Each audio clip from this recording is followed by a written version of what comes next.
place now. There's been a change, you will allow.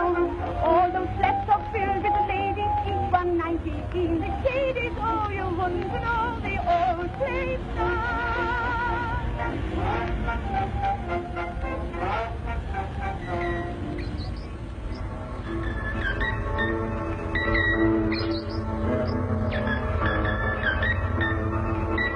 There is a man in Wimbledon who will go on adding to his equipment until he can hear the sigh of the conductor as the piccolo misses its entry. Do they like music, or are they in love with equipment?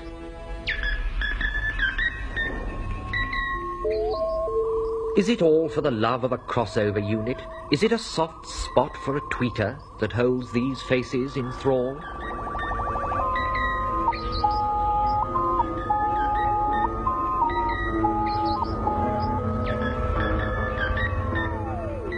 Mesmerized by a feedback circuit.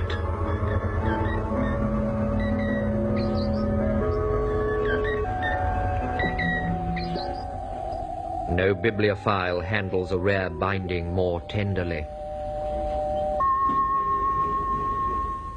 But it's no good coming in if you don't speak the language. Good morning. I have a 12-inch bass unit. I'd like to buy a Tubex tweeter, please. Yes, sir, I have one in stock here.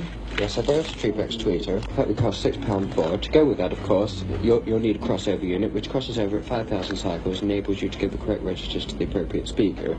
Oh, well, of course, that is no good to you at all. You must have one of these better class units, which has ultralinear output stages. The distortion factor on it is very, very low indeed.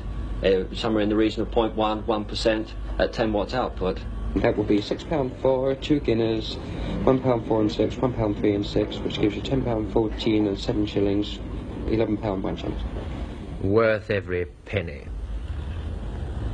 Record shops have turned into glossy cathedrals. See how the assistants have become church wardens. To every worshipper, a stall. Then down past a mosaic of shining record covers to join the mysterious ritual.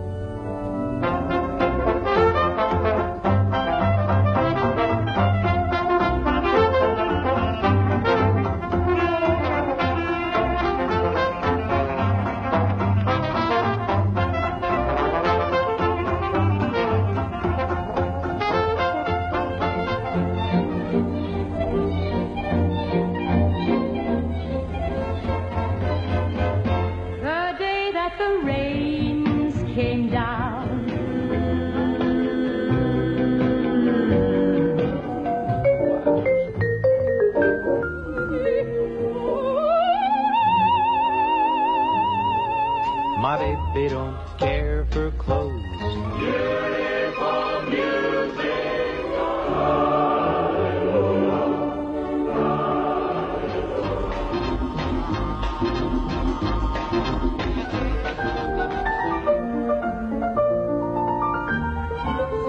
My heart on fire, oh, I love you so. With a dozen different recordings of every work, how do we find the best? Rely on the critic. Nothing escapes him. Comparisons are odious, but inevitable. What are we to make of this version, for example, by Norki and the Albionia on BEP 709? The string tone is thin and boxy. There's faint background rumble, and the woodwind section seems strangely out of focus.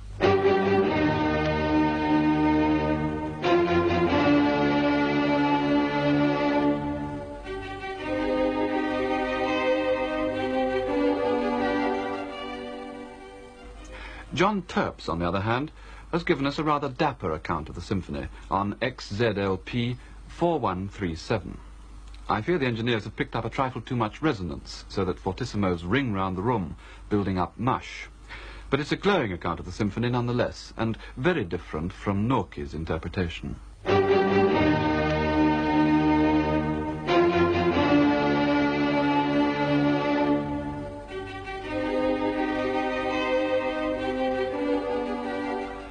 The Würzburg Symphonica under Zeugmar make Beethoven's Call of Fate in a rather more tentative way on RB 21495Q. On this pressing there was a suspicion of pre-echo. The recording gets shrill and coarse at moments of tension, and Zeugmar makes a little too much play with his wind. But on balance, this is a splendidly alive and exciting performance. What an ear.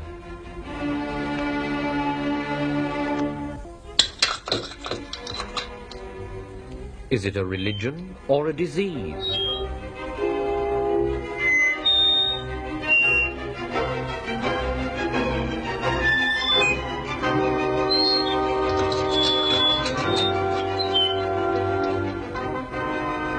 An American psychiatrist calls it audiophilia.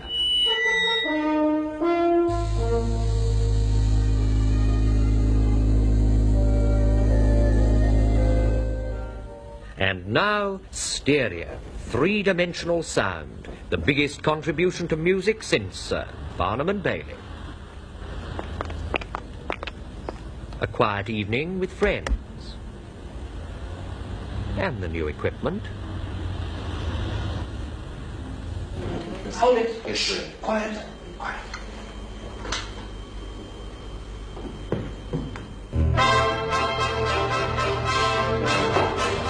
This is stereo, three-dimensional reality.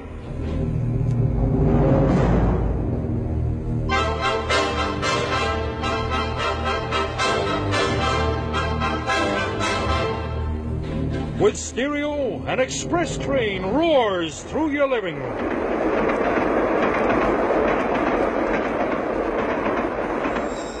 Emergency!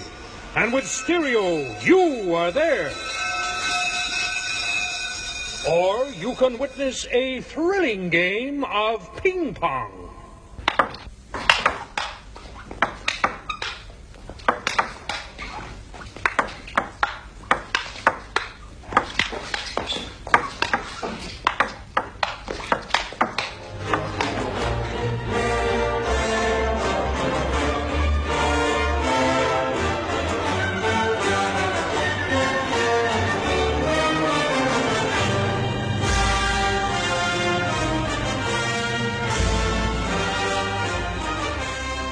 Yes, great music can ring in your ears as fresh and majestic as it rang in the mind of the composer at the moment of its creation. A dream of perfection, of images larger than life.